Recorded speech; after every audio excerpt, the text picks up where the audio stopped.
Welcome to सारा unique kitchen channel. आज मैं आप लोगों के सामने एक शरबत बना रही हूँ।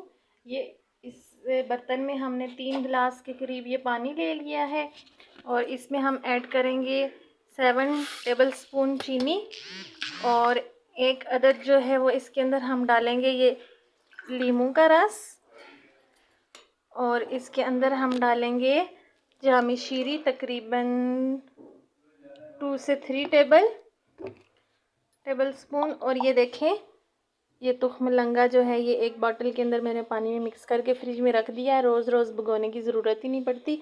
तो ये तकरीबन 3 टेबलस्पून जो है वो आप इसके अंदर ऐड कर दें। ये इसके बहुत ज़्यादा फ़ायदे हैं, ये आप लोग लाजमी इस्तेमाल करें और रमज़ान में तो इसके बहुत ज़्यादा फ़ायदे हैं। ये मैदे को तक़वियत देता है और इस तरह गर्मी वगैरह हो जाती है पकौड़े वगैरह खाने से, वो सारी ये जो दूर कर देता है। तो ये देखें, अब इसमें हम एक चुटकी डालेंगे नमक और हमारा शरबत जो है वो रेडी है। बड़े मज़े का ये शरबत बनता है, आप लोग भी ऐसे इस्तेमाल करें। ये देखें, वीडियो को लाइक करें, चैनल को सब्सक्राइब करें।